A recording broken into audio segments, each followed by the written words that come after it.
Mateo 5, 43 al 48, vamos a leerlo. Dice así: Oísteis que fue dicho, amarás a tu prójimo y aborrecerás a tu enemigo.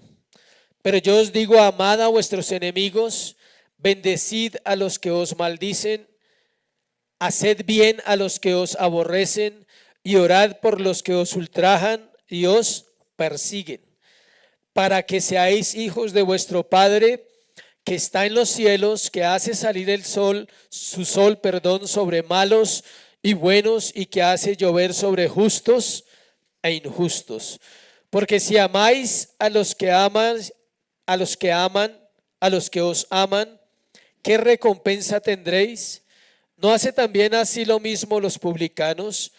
Y si saludáis a vuestros hermanos solamente, ¿qué hacéis de más? ¿No hacen también así los gentiles? Sed pues vosotros perfectos, como vuestro Padre que está en los cielos es perfecto. Padre, gracias por tu palabra, Señor. Pedimos la ayuda, Señor, la asistencia del Espíritu Santo en este lugar. Que sea Él enseñando, que sea Él pasando por alto mi ignorancia, Dios, y edificando a tu pueblo.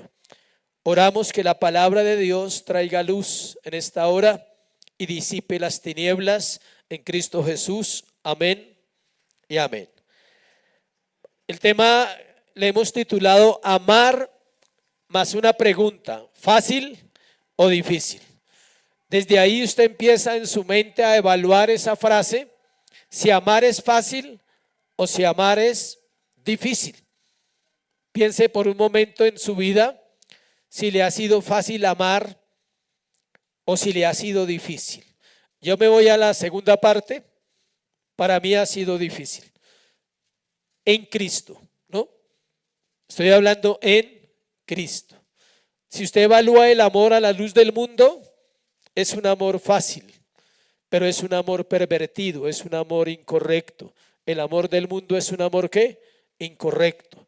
El amor de Cristo es agape o agapau en griego, y tiene que ver con un amor espiritual que no está basado en la reacción del otro, está basado en lo que Dios ¿qué? Manda que debemos hacer. Llegamos al final del capítulo 5 y esta es la sexta vez que el Señor interpreta la palabra para los fariseos. Son 6 veces que Él ha dicho lo mismo. A vosotros les fue dicho, oísteis que fue dicho. Todo eso está en el capítulo 5, desde el versículo 17 en adelante el Señor empezó a hablar de esa manera. Insisto en la pregunta, sería bueno que usted se estuviera haciendo esa pregunta mientras escucha el sermón y que al menos salga con esa pregunta esta mañana en su mente: ¿amar es fácil o es difícil? La respuesta puede ser tan equivocada si damos una respuesta teniendo en cuenta nuestros sentimientos. Si su mente ya le respondió, lo siento, sus sentimientos se adelantaron a la respuesta. ¿Por qué? Porque nuestro amor no está basado solo en sentimientos. Lo que encontramos aquí es un contraste entre el amor corrupto, que está contaminado por el pecado, y el amor divino, que es ¿qué? Santo. El amor divino todo lo puede, todo lo espera, todo lo soporta, es sufrido, no es egoísta, no es jactancioso, no es envidioso, no busca lo suyo. Ese tipo de amor es que el Señor está hablando aquí a sus discípulos, y es el tipo de amor que todo cristiano debería ¿qué? Tener. Primera de Corintios, ¿qué cité yo ahí? 13. Eso que acabé de leer está en Primera de Corintios ¿qué? 13. Lo curioso es que Primera de Corintios 13 empieza con la frase que menos nos gusta. Lo primero que dice es que el amor es ¿qué? Sufrido. Ya uno queda ahí, como dicen, en shock de una vez. Dice, uy, es sufrido, o sea que amar cuesta. Pregúntele a Jesús y va a entender cuánto costó. Este es el resumen de la ley que Jesús está haciendo, de personas que están muertas a sí mismos, como dijimos hace 8 días, ¿Quieres amar de la manera como Cristo dice que debemos amar? Debes estar muerto a ti mismo, a tu egoísmo, a tu orgullo, a tu opinión de los sentimientos, a tus afectos personales y a todo lo que la vida te ha maltratado quizás. Porque aquí hay un punto importante, y es que la gente dice que no puede amar porque la vida ha sido difícil con ellos. Y nos basamos, entre comillas, en esas heridas del pasado y le echamos la culpa a eso para decir que amar es muy difícil. Pero no estamos hablando de eso, estamos hablando de un carácter, de una naturaleza que se ha formado en Cristo, de gente que está todos los días diciéndole: Señor, dame hambre y sed de justicia. Señor, enséñame a llorar mi pecado. Señor, enséñame a ser pacificador y misericordioso. Estoy devolviéndome a Mateo 5:1 porque vamos a cerrar el sermón del capítulo 5. Todo eso es un sermón y nosotros nos gastamos como 10 sermones, 27 sermones para el capítulo 5. Y eso fue un sermón del Señor Jesucristo. Obvio que no está plasmado todo lo que él dijo, solo una parte. Mateo, como buen escritor que se la pasaba cobrando impuestos, escribía bien, es el que plasma esta historia. El Sermón del Monte, iglesia, es el estándar de Jesús para sus discípulos. ¿Sabe cuándo lo pudieron entender ellos? Después de la cruz. Siempre que usted lea la Biblia tiene que tener un contexto claro de lo que está pasando. ¿Cuándo fue escrito el libro de Mateo? ¿Alguien se acuerda cuando vimos la introducción? ¿Qué año? 50 podríamos decir. Año 50. ¿En qué año murió Cristo? En el año 29. No murió en el 33, aunque tenía 33 años, porque nació en el año 4 antes de Cristo. Muere en el año 29.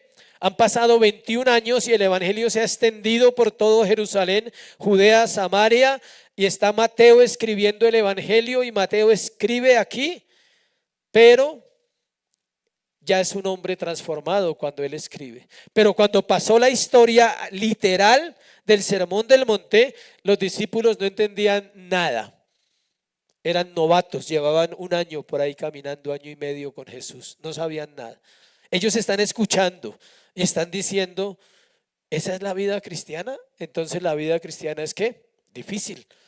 Es difícil amar. Amar no es difícil. Lo difícil es dejar de amarnos a nosotros mismos para amar a Dios y al prójimo. Le repito esa frase, autoría personal: amar no es difícil. Lo difícil es dejar de amarnos a nosotros mismos para amar a Dios y ¿a quién? Y al prójimo.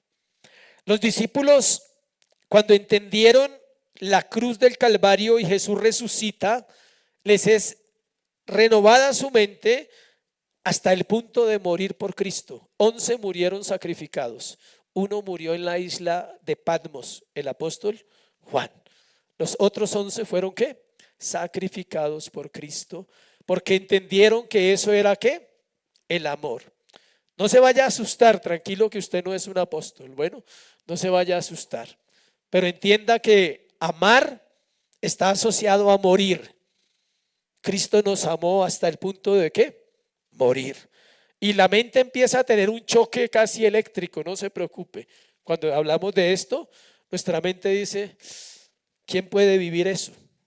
Los hijos de Dios. Podemos vivirlo si realmente somos los hijos de Dios. Tal como dice en el versículo 46, leámoslo, el versículo 46. Que si amáis a los que os aman, ¿qué recompensa tendréis? ¿No hacen también así quién? Los publicanos. Esa es la radiografía de la humanidad. Amar a quien lo ama. ¿Por qué amas a tu mamá? Porque es tu mamá, no hay más, punto. No se trata de más, o sea, no es si buena, mala, juiciosa, no, es que es su mamá y ya. Es un afecto natural, se llama. ¿Y usted por qué ama a sus hijos? Pues porque son sus hijos. Rebeldes, juiciosos, impíos, lo que sea, usted los ama o los amamos. ¿Por qué? Porque son nuestros hijos. Por eso Jesús dice: Si amáis a los que os aman, ¿qué recompensa tendréis? Nada. Y esto suena cruel para usted y para su romanticismo, pero amar a la familia no deja nada, no gana nada. Dice, ¿quién saca que usted con amar? ¿Por qué los ama? Porque ellos lo aman a usted. ¿Por qué el hijo ama a la mamá? Porque la mamá ama al hijo y ya. ¿Y por qué la mamá lo ama? Pues porque es el hijo. No hay más, no, así hayan virtudes, hay errores. Sea el mejor hijo del mundo, también la embarra. Y cuando la embarra, la mamá no está mirando, es que es su hijo y lo ama. Para allá vamos ahora. En Éxodo 23, 4, 5 encontramos un versículo muy interesante de lo que el Señor va a empezar a confrontar en este pasaje. Vamos a ver el pasaje muy similar a las últimas enseñanzas, pero acompáñenme a Éxodo 23, 4, 5 para que usted vea el comportamiento que Dios le pide al pueblo de Israel. Esto es lo que Él le dice a ellos que tienen que hacer. Éxodo 23, 4, 5. Si encontrares al buey de tu enemigo o su asno extraviado, vuelve, ¿a qué? A llevárselo. No lo esconda, no lo mate, no le haga daño porque es el buey de su enemigo. ¿Su enemigo se dio cuenta que usted lo encontró? No. Tal vez no se ha dado cuenta. Usted dirá, como es mi enemigo, pues le voy a matar el buey. O simplemente me quedo con el asno. Pero ¿qué dice ahí? Llévaselo. ¿Vuelve a qué? A llevárselo. Si vieres al asno del que te aborrece caído debajo de su carga, ¿le dejarás sin ayuda? Pregunta el Señor. Antes bien, le ayudarás ¿a qué? A levantarlo. El asno lleva su bulto y se cae. Y preciso es el asno de su enemigo. ¿Qué tenían que hacer los israelitas? Levantarlo y ayudarle. Igual que hacemos nosotros hoy en día. Es idéntico. Pero la enseñanza se había torcido como raro. Y es donde vamos a empezar a ver los textos uno por uno, versículo por versículo. Recuerden, iglesia, que la iglesia bíblica predica expositivamente. Que es expositivamente verso por verso, para que haya un entendimiento del mensaje de lo que Mateo quiso decir en el año 50 a su pueblo, a los judíos que lo escuchaban. Primero, la enseñanza de los fariseos, versículo 43. Oísteis que fue dicho, amarás a tu prójimo y aborrecerás ¿a quién? A tu enemigo. Note la frase. Jesús está diciendo, oísteis que fue dicho. Eso es como los chismes y las tradiciones, igualito. A usted le contaron cierta cosa que se hacía en su familia y usted la sigue haciendo. Es igual. Jesús está diciendo, oísteis que fue dicho. Es diferente si el Señor cita la escritura y dice, como dijo el profeta Isaías, así él habla en Mateo también. O como dijo ¿quién? Moisés. Pero él no está citando la escritura. Él está diciendo, a ustedes les dijeron esta frase, amarás a tu prójimo y aborrecerás a tu enemigo. ¿Sí sabe que esa frase no está en la Biblia? No está en el Antiguo Testamento. Acompáñeme a Levítico 19, 18. Levítico 19, 18. Ahí está la explicación de las palabras que sí se dijeron. Levítico 19, 18. De ahí es que toma el Señor Jesucristo y le dice a ellos, mire lo que dice el versículo, no te vengarás, ni guardarás rencor a los hijos de tu pueblo, sino que amarás a tu prójimo como a quién, como a ti mismo, yo Jehová. Él dice, yo Dios estoy diciendo que no se venguen, que no guarden rencor a los hijos de su pueblo, sino que amen a su prójimo como a quién, como a sí mismos. Eso es lo que dice el Antiguo Testamento y eso es lo que le enseñaron al pueblo de Israel. Han pasado miles de años en el contexto de Mateo y el pueblo se ha desviado y ha torcido la escritura, lo mismo que hoy vemos en las iglesias, la escritura torcida, es lo mismo exactamente. Y la Biblia dice claramente que el que le quite a la escritura o le ponga está bajo juicio. No se le puede quitar y no se le puede ¿qué? Poner, dice en Apocalipsis. El que quite de la escritura, el que ponga la escritura será quitado del libro de la vida, dice la palabra. Estos fariseos habían quitado y habían ¿qué? Añadido. Este mensaje enfatizaba el amor en oposición a la venganza, el de Levítico. Su perversión en el resumen popular establecía un contraste entre el prójimo y el enemigo. Y la lucha de los fariseos era para justificar quién es mi prójimo. ¿Quién es mi prójimo? La palabra prójimo significa próximo. La próxima persona con la que usted se encuentre cuando salga de este lugar, ese es ¿qué? Su prójimo. Y también quiere decir el más ¿qué? Cercano. El que duerme conmigo es mi prójimo. La que duerme conmigo en mi casa es mi prójimo. Mis hijos son mi prójimo. Mi madre, mis hermanos, pero también el vecino de la tienda es ¿qué? Mi prójimo.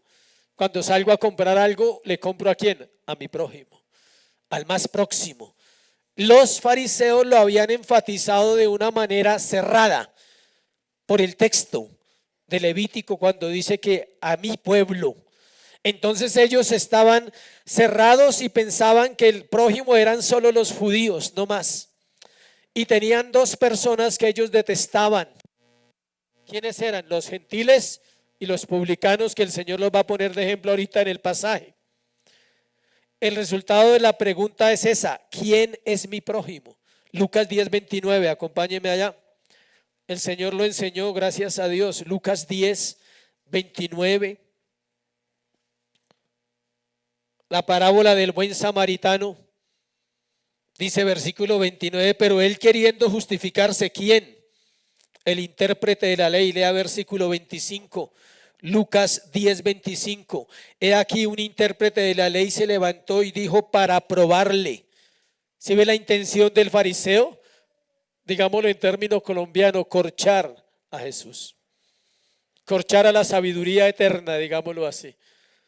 Lo prueba y le dice: Maestro, ¿haciendo qué cosa heredaré la vida eterna? Y le dice Jesús: ¿qué está escrito en la ley? ¿Cómo lees? ¿Acaso no eres intérprete? ¿No te la sabes toda? Pues dímelo tú.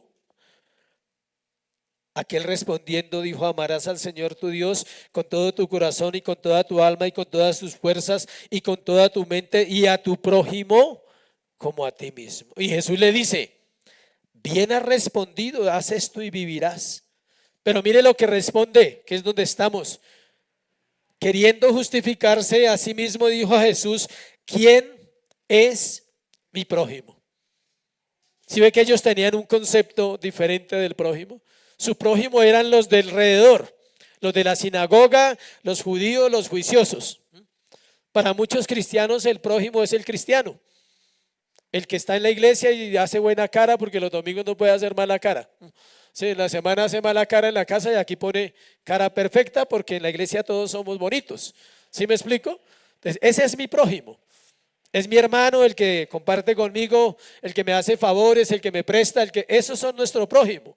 Pero Jesús va más allá. ¿Era solo el israelita? Surge la pregunta. ¿O también era el extranjero? La respuesta es que eran todos. Todos los seres humanos son nuestro prójimo. Los judíos consideran a todos los demás como perros. Así son ellos y así eran ellos en la cultura. Y aún son elitistas. O sea, ellos son bien especiales. Consideran al que no sea judío, lo consideran como un perro gentil. Desprecian a los judíos que no sigan las costumbres, los desheredan y los sacan de su pueblo. ¿Sí sabía? Todavía. Si un judío se casa con una mujer que no sea judía, lo sacan de la tribu. De Leví, de Dan, de Neftalí, todavía existe eso en Israel. Son regionalistas absolutamente. Había un muro de separación en la época de la iglesia de Mateo, que eran los gentiles. ¿Y quiénes? Los judíos. ¿Quiénes son los gentiles? Nosotros. ¿O aquí hay alguien de raza judía de linaje de sangre azul? ¿Sí? Somos mestizos, somos una mezcla. Nadie aquí puede decir: ojalá llegue un judío para que nos enseñe cosas de la escritura bien. Saben mucho, por cierto, ¿no? Había muchos entre los celosos escribas y fariseos que pensaban que honraban a Dios cuando despreciaban a los gentiles, porque se basaban en las escrituras. Escuche. Y aquí hay algo interesante en este punto que estamos hablando, que debemos ser claros en estos temas, y es buscar la razón. Hay una razón por la cual los judíos actuaban así, y no los vamos a justificar, pero ellos tenían una razón de por qué entendían de pronto la palabra así. Escuchen, a ellos se les había dado unas órdenes en el pueblo de Israel, que cuando entraran a la tierra prometida, ¿qué hicieran? Exterminaran a todos los extranjeros, al pueblo de Amalek, al pueblo de Moab, a todos esos pueblos tenían que ¿qué? Exterminarlos y sacarlos de la tierra prometida para ellos poseer la tierra. Entonces ellos pensaban que esas personas no eran ¿qué? Su prójimo, sino solo el pueblo de Israel. Y hay otra razón. No sé si ha escuchado este término, y es los salmos imprecatorios. Los salmos imprecatorios. ¿Alguien ha escuchado ese término? ¿Qué es imprecar? Acusar, maldecir. Resulta que hay salmos donde el salmista maldice a los impíos, maldice a los que no son del pueblo de Dios, y es importante leerlos y explicarlos un poquito. Leamos el Salmo 69. Salmo 69. Hay muchos salmos así, ¿no? Solo voy a citar uno como ejemplo. Salmo 69, 23, 24, 23, 25. Mire lo que dice el salmista, está hablando David. Mire lo que dice, el tono que él usa, dice así: sea su palacio asolado, en sus tiendas no haya morador, porque persiguieron al que tú heriste y cuentan del dolor de los que tú llagaste. Pon maldad sobre su maldad y no entren en la justicia. Sean raídos del libro de los vivientes y no sean escritos entre los justos. ¿Sí ve lo que dice David? Es un salmo imprecatorio, imprecar, acusar, maldecir. Ahora la respuesta, para que no nos confundamos, cuando usted lea esos salmos, léalo bajo este pensamiento. Escuche, no eran los sentimientos personales de David.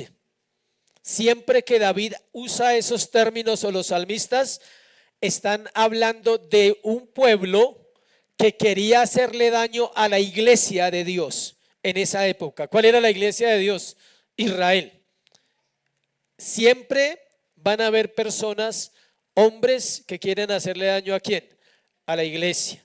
Entonces por ellos se debe orar que Dios tenga misericordia, pero que si ellos no se arrepienten, el Señor que haga, ejecute su juicio. Así se debe orar, porque aún tenemos autoridad para hacer salmos o para orar como los salmos oraban, pero nunca por razones ¿qué? Personales.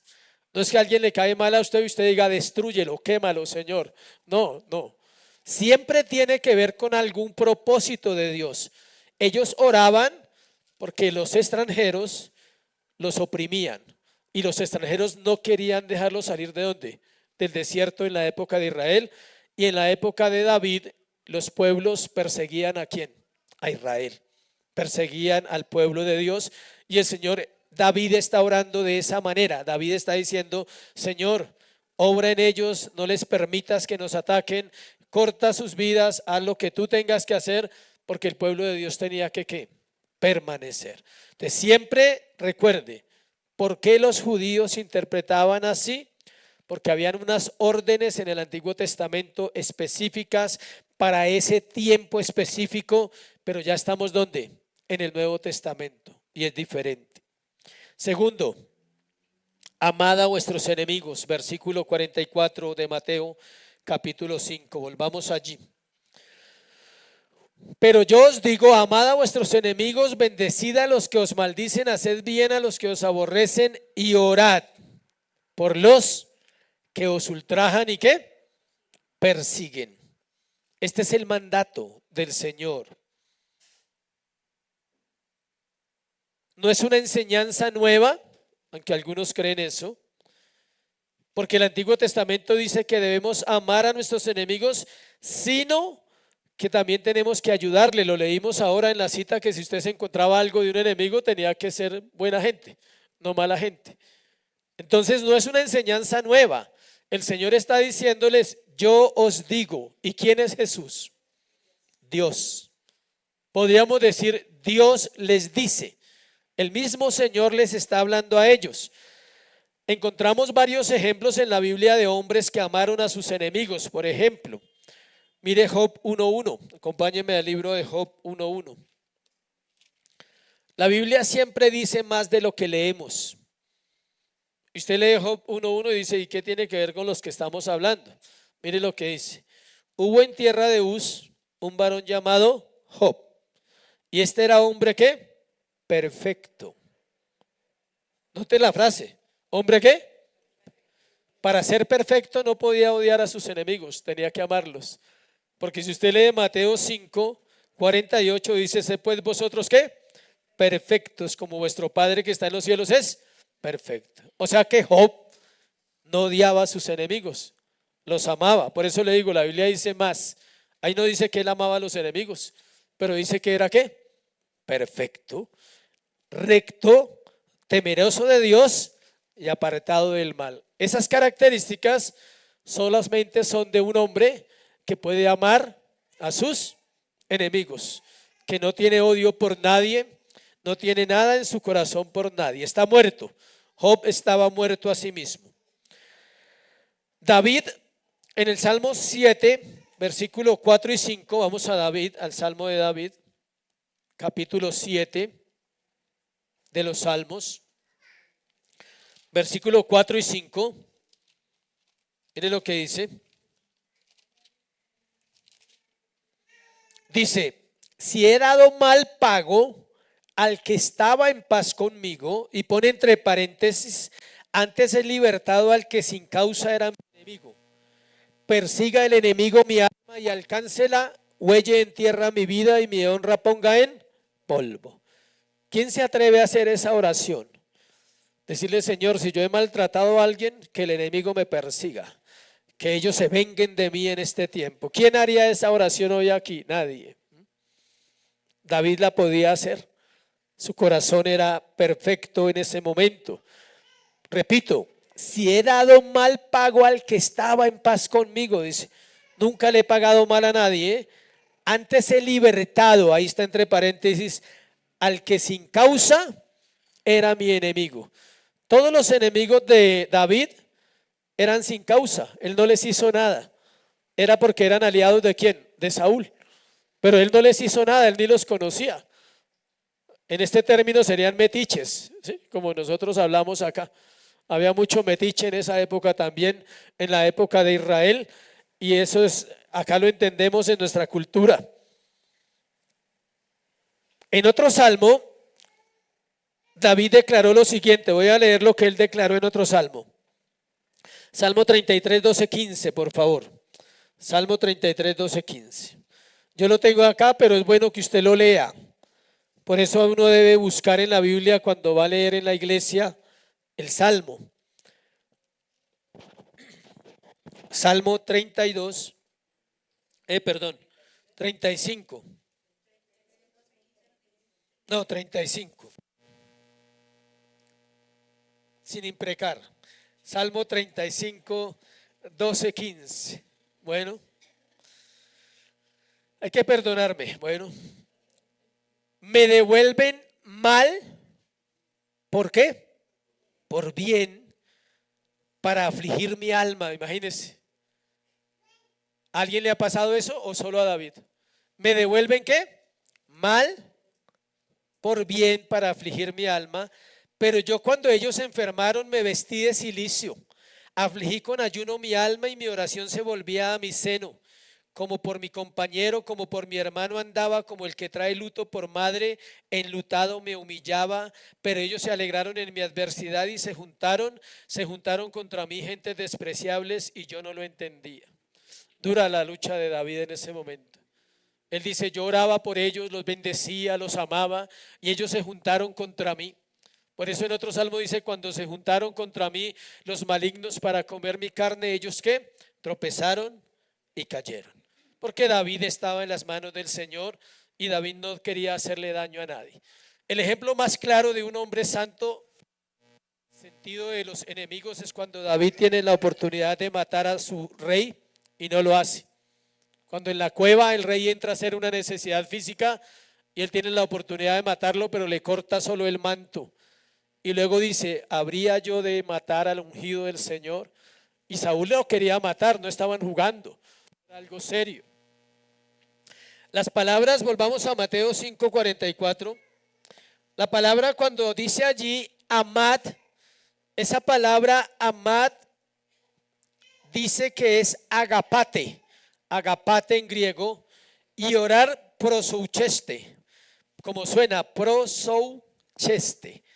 Agapate es amad y orar es prosoucheste. Y son una exhortación escrita en presente imperativo. ¿Qué quiere decir eso? Debemos estar amando y debemos estar ¿qué? Orando. No una vez, una vida continua de oración, una vida continua de amor y una vida continua de perdón. Amamos, oramos y perdonamos. ¿Por qué es importante la gramática? Porque usted entiende bien los versículos. ¿Debe ser una vez? No, debe ser siempre. Los enemigos son aquellos que quieren hacer mal al pueblo de Dios, y ese amor que está hablando el Señor Jesucristo solo puede brotar de alguien que le ha sido revelada la cruz del Calvario. Si a usted no le es revelada la cruz, usted nunca va a entender el amor. Solo va a ser una persona religiosa que va a la iglesia y escucha sermones y escucha canciones, pero usted no entiende el amor. ¿Sabe cómo se entiende el amor? Cuando usted ve la obra perfecta de Jesús en Isaías 53, dice, despreciado y desechado entre los hombres, varón de dolores, experimentado en ¿qué? Quebrantos. No abrió su boca, como oveja fue llevado delante de sus trasquiladores. Ese es el amor de Cristo. Si usted no conoce el amor de Cristo, usted no puede amar a alguien que le trate mal o que le haga daño. Nunca lo va a amar. Solo va a sentir lo natural, ¿qué? Venganza, rabia, ira, dolor. Va a sentir eso. ¿Por qué el amor de Cristo cambia el corazón de una vida? Porque Él perdonó su vida y la mía, y según las Escrituras, nosotros éramos ¿qué? Enemigos de la cruz, enemigos de Dios.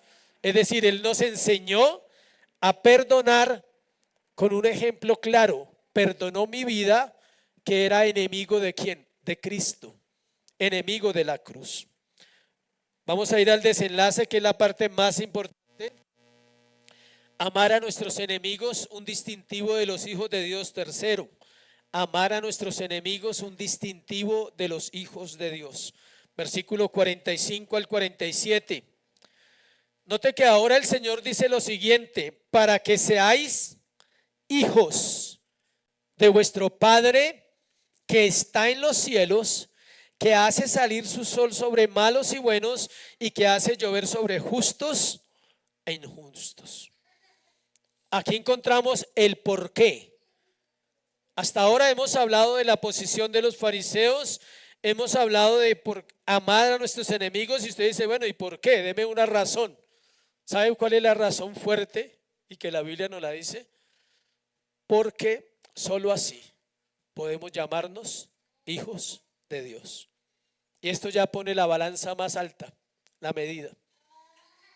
Es imposible que un hijo de Dios odie. Es imposible que un hijo de Dios maldiga a sus enemigos. Tendría que revisar su fe, tendría que revisar su corazón, tendría que revisar si ha nacido de nuevo o no ha nacido de nuevo. Es así de serio. Hace, no sé, unos 15 años, hago cuentas con mi esposa, creo que ya le conocía. Iba llegando al barrio, a uno de los barrios bonitos de Bogotá, al Rincón, y me asaltaron. Eran las 11 de la noche y salieron 4 hombres de color y me asaltaron. Me quitaron en esa época un celular de esas flechitas, como 70.000 pesos, y me golpearon. Y ya iba llegando a la casa, ahí estaba al frente de la casa, y cuando entré quedé muy mal. No del golpe, sino en mi corazón. De la ira, de la rabia, yo pensaba una cantidad de cosas, de ir a buscarlos, o sea, muchas cosas. Y eso fue a las 11 de la noche, y eran las 2 de la mañana y no tenía paz en mi corazón. No podía. Tenía rabia, tenía ira, tenía dolor. Y el Señor administraba mi corazón en la mente, y solo sabía que tenía que perdonar y bendecir aparte de eso. Me costó mucho, hasta que al final, para poder dormir, descansar, mostrarme y orar y decirle: Señor, perdóname. Perdóname por lo que he sentido, por lo que he pensado en ellos. Perdona sus vidas, como un día me perdonaste a mí, también siendo un ladrón. ¿Sí ve cómo es Dios de bueno? Y recordaba las veces que yo delinquí, y el Señor me decía: tal vez alguno oró y te perdonó. Tal vez alguien no te maldijo, aunque le hiciste daño. Y así es. Nunca entendemos el daño tan grande que es un corazón lleno de odio, lleno de resentimiento, lleno de amargura, por algo que no se puede recuperar a veces. Ya perdimos y hay que entenderlo. Dios, en su amor, restaura lo económico, restaura lo que sea, pero pongo ese ejemplo porque sé que es algo difícil para todos cuando nos pasa. Queremos venganza. ¿Queremos qué? Justicia. Si usted no quiere venganza, entonces quiere ¿qué? Justicia. Y el Señor dice: ¿quieres que sea justo? Me toca empezar contigo. ¿Lo quieres realmente? No, no, Señor, está bien. Está bien, está bien. Es más fácil que perdonar. Dentro de las características que el mismo Señor está diciendo que deben tener los hijos de Dios, está la de amar a los enemigos. Mire la frase que él escribe ahí: para que seáis hijos de vuestro Padre que está en los cielos. Y mire lo que sigue después: que hace salir el sol para justos e injustos. Mateo había podido escribir que hace salir el sol para sus hijos y para sus enemigos, porque somos enemigos de Cristo.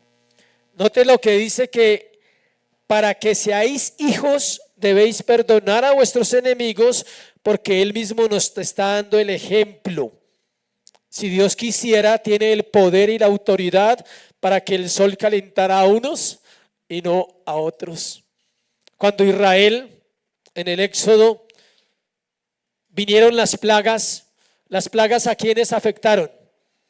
A los egipcios, no a los israelitas. El ganado de los israelitas nunca murió, los primogénitos no murieron. El Señor hizo una diferencia entre los impíos y el pueblo de Dios. Pero si se trata del sol, el sol sale ¿para quién? Para todos. La lluvia es ¿para quién? Para todos. Hay un campesino impío y hay un campesino cristiano, y ambos disfrutan la lluvia para su cultivo. El cristiano no es agua más fina, no, es la misma. Y el impío no le mandan agua sucia, agua contaminada para que dañe los cultivos, no. Si se daña, se puede dañar el de juntos quizás. O en la gracia, tal vez no se dañe el del cristiano y el otro se dañe. Pero el hecho es que llueve para juntos igual, hace sol para juntos igual. Acompáñeme a Colosenses 1:21. A Colosenses 1:21.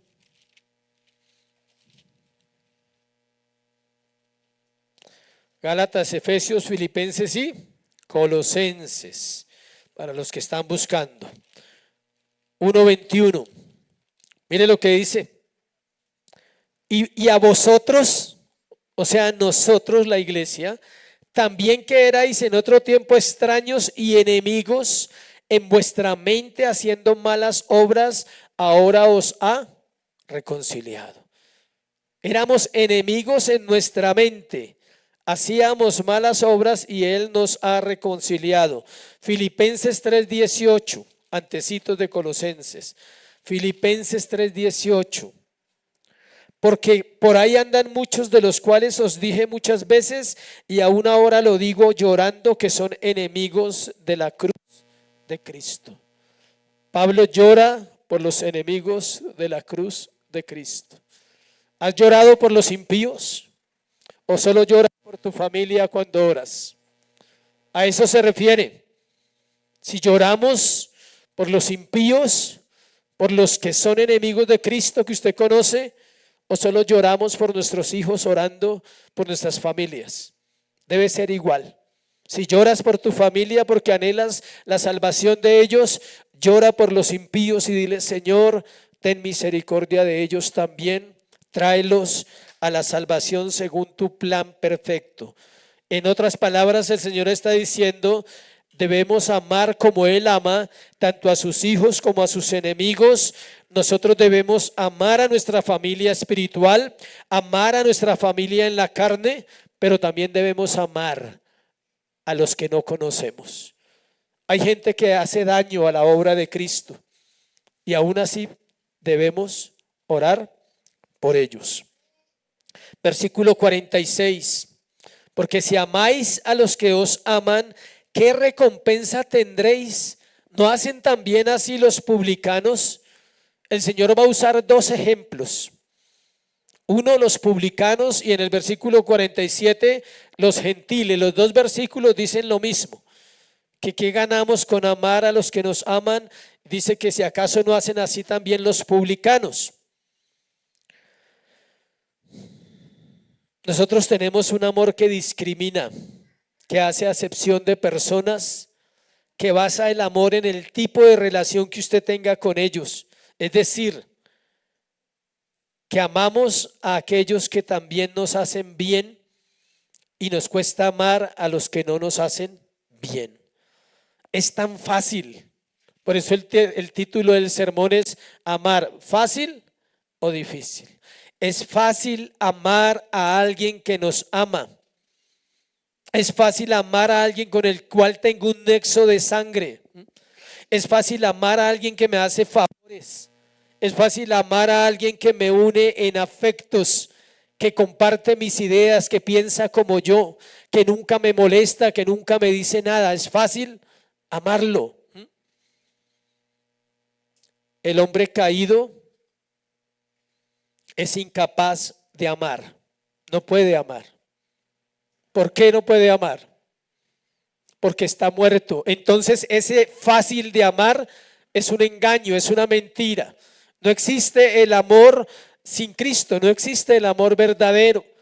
Es un amor humanista, es un amor basado en algo que yo puedo obtener. Te amo, mami, te amo, ¿sí? Hijo, pero ¿qué quiero? ¿Qué quiere un padre de un hijo? Obediencia. Y algunos engañan a sus hijos diciéndole que si son más obedientes, los van a amar más. Falso, no puedes amarlo más. Amas y punto. Lo amas porque es tu hijo, pero no lo amas más porque sea obediente o desobediente. Siempre lo vas a amar porque es tu hijo, porque hay un afecto ¿qué? Natural que Dios puso, se llama amor filius, el amor de sociedad, el amor familiar, el amor eros, el amor con la esposa, el amor sexual. Puedes solamente amar a tu esposa sexualmente, no puedes amar a nadie más. Y la esposa solo puede amar a su esposo sexualmente, no puede amar a nadie más. Y es fácil amar eros, claro, porque hay una relación física, porque hay una relación, porque hay sentimientos. No puedes amar eros al prójimo, obvio que no. La doctrina de la depravación total no significa y nunca ha significado que el pecado original haya vuelto a los hombres incapaces de hacer algo bueno. Vamos para la parte positiva. No podemos amar como Cristo ama, Podemos amar en un nivel humano, humanista, y se llama gracia común.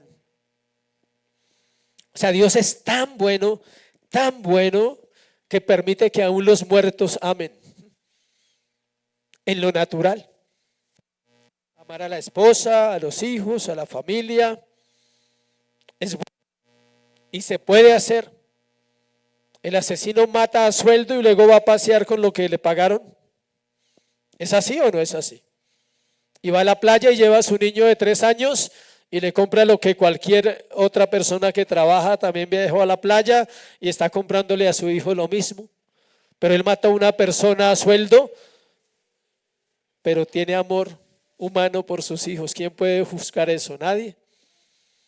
El día de la madre le lleva el regalo a la mamá con lo que se robó, pero le lleva el regalo. ¿Es así o no es así la vida? El borracho se gasta una parte en trago y la otra en mercado, pero ama a su familia. Pero va y se embriaga, es un borracho, es un impío, pero él ama de una manera que natural.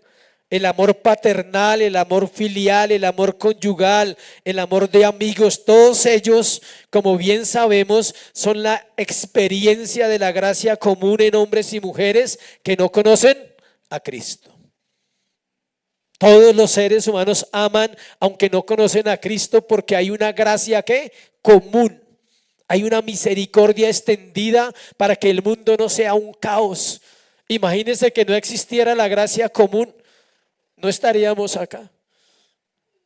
Todo el mundo se mataría entre sí mismo, pero por esa gracia común se refrena el pecado. El hombre quiere ser juicioso a pesar de que le cuesta, y la mujer quiere ser buena mujer a pesar de que le cuesta.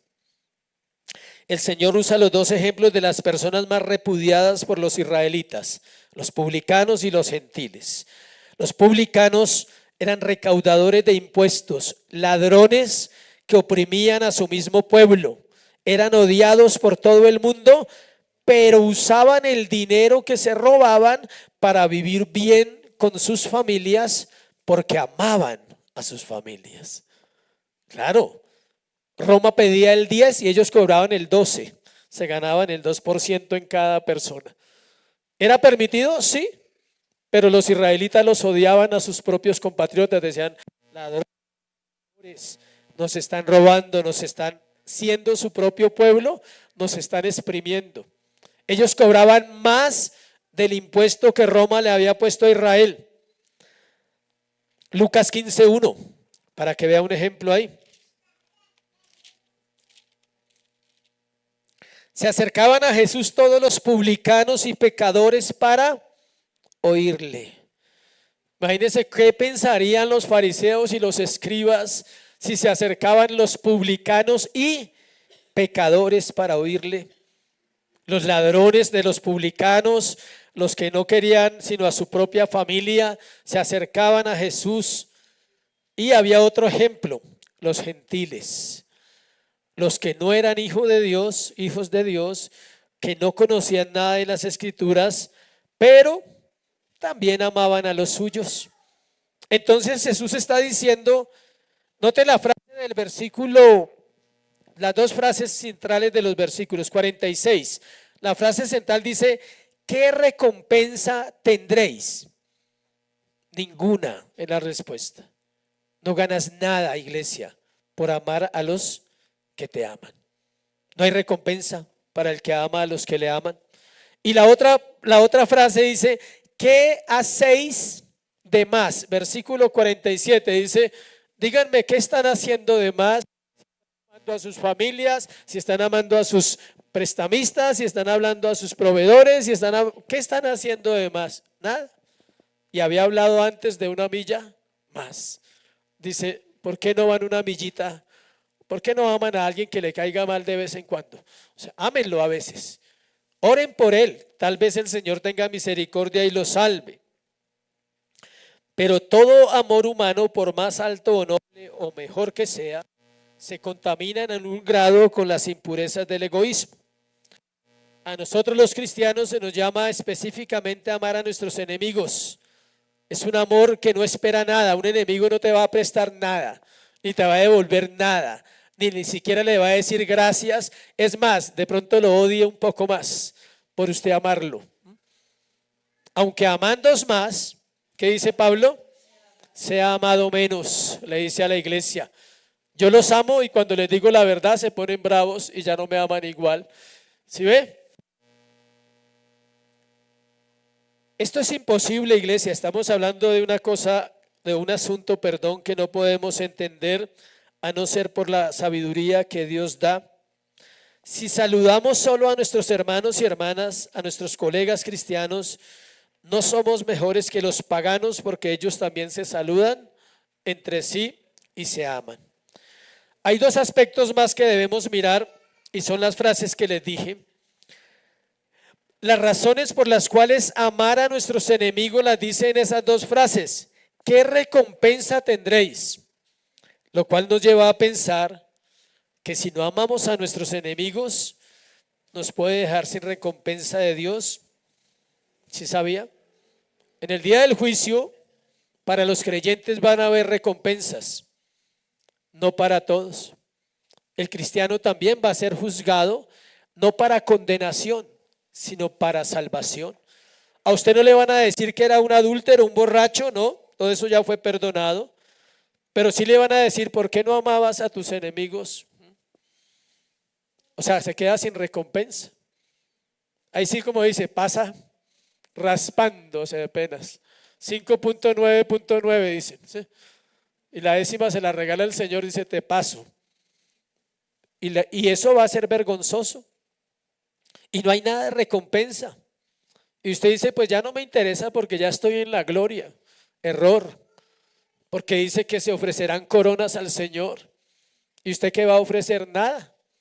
No tuvo recompensas, o sea, pura gracia pura, o sea, nada más. Y está bien que seamos salvos así. Pero todo creyente anhela honrar a su Señor, decir, una coronita, un detallito ahí, algo me gané al menos, ¿sí? No perdonar a los enemigos puede que también afecte recompensa en esta tierra. Porque claro, hay odio. Si usted no perdona, hay odio. Si usted no ama, hay odio. Blanco o negro. Cuando dice que si amamos solo a los que nos aman, seremos igual a las personas más despreciables de Israel de esa época. Es decir, seríamos como los paganos sin conocimiento del Dios verdadero. Mire lo que dice San Agustín de Hipona. Bien por bien, mal por mal. Es natural. Mal por mal, eso es natural. Mal por bien, eso es diabólico. Y bien por mal, eso es divino. ¿Se lo repito? Bien por bien, mal por mal, eso es natural. O sea, es natural que usted le hagan bien, yo hago bien. Ah, me hace mal, yo hago mal. Listo, ojo por ojo, diente por diente, como quiera, dice, píntemela. Así es, si me hace bien, si me habla bien, yo le hablo pasito. Si me habla durito, yo le hablo durito. Eso es natural en la tierra. Mal por bien es diabólico.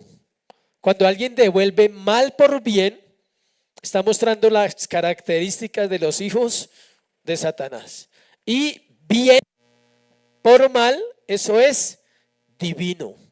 Esa debe ser la actitud del verdadero discípulo de Cristo que se anticipa a entrar en el reino. Está preparando su camino para el reino donde no hay odio, donde no hay nada de eso. Cuarto y último, ser perfectos como el Padre. Versículo 48. Sed pues vosotros perfectos como vuestro Padre que está en los cielos es perfecto. Amar a nuestros enemigos, bendecirlos, orar por ellos, perdonarlos, nos hace perfectos. En el sentido que está usando Dios en el texto, el Espíritu Santo. No iguales a Él, jamás. El hecho que usted lo haga, no crea que se va a divinizar. O sea, o que ya le van a hacer un cuadro de honor. No, es lo normal, debería ser lo normal. Quiere decir que la persona está aplicando el evangelio, está escuchando y está practicando. Mire, una de las cosas más duras de la iglesia para que la iglesia crezca es que escuchamos, pero no aplicamos. Cuando usted empieza a aplicar pequeñas cositas en su casa, en su familia, en su vida cotidiana, usted empieza a entender qué es ser santo y qué es ser perfeccionado por Cristo.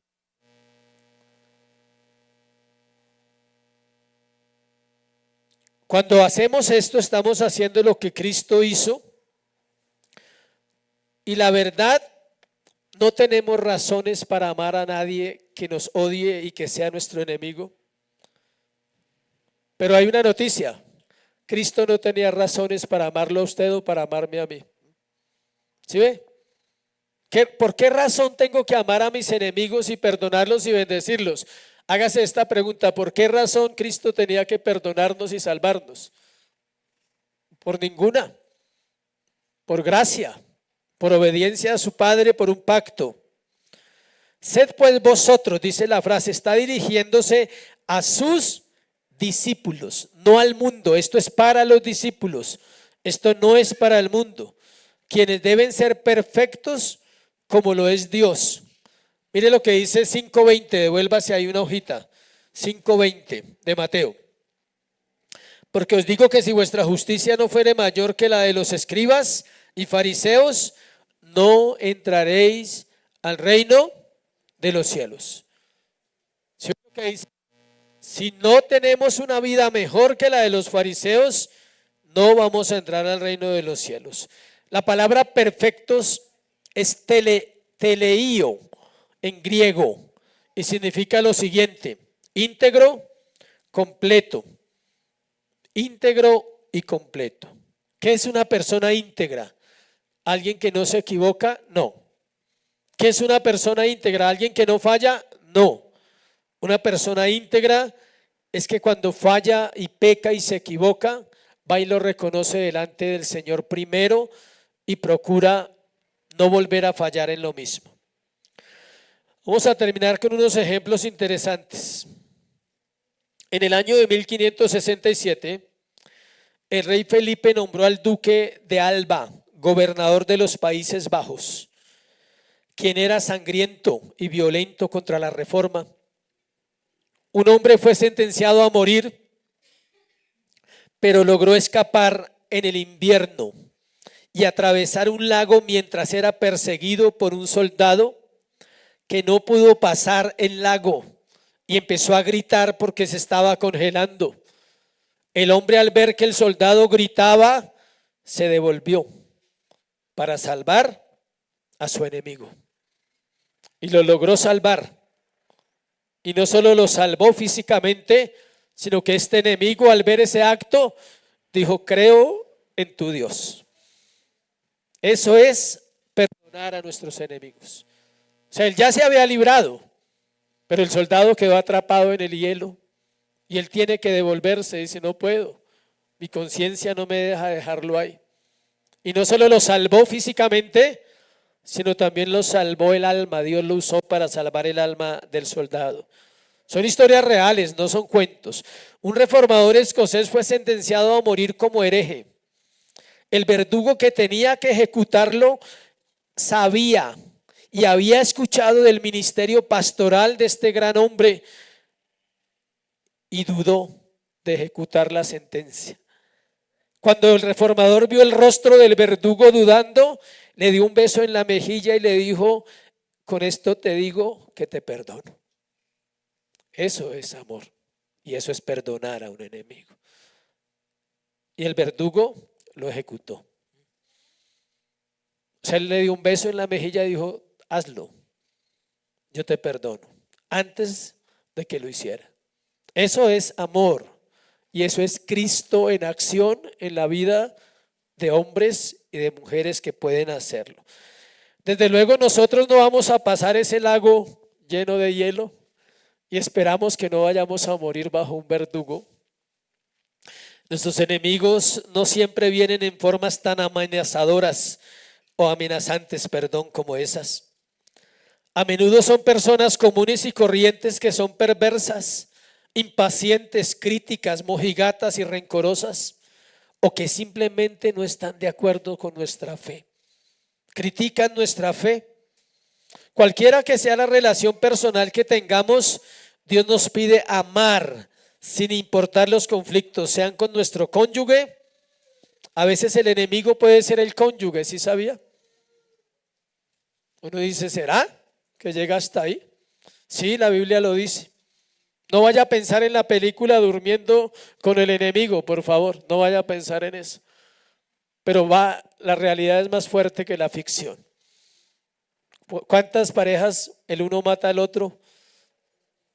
Y yo creo que no era porque lo amaba.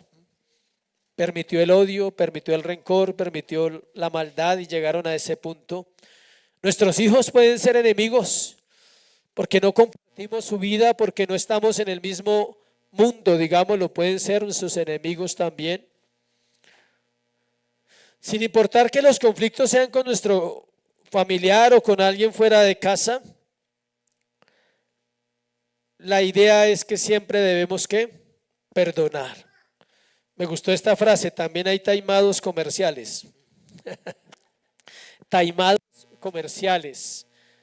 Enemigos en el comercio también hay. Taimado, que parece que no fuera enemigo, pero es enemigo. Un vecino rencoroso. Un adversario político. En la época de la política todo el mundo pelea. Y luego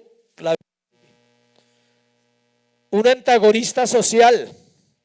Siempre, independiente de la razón del motivo, nuestra actitud debe ser ¿qué?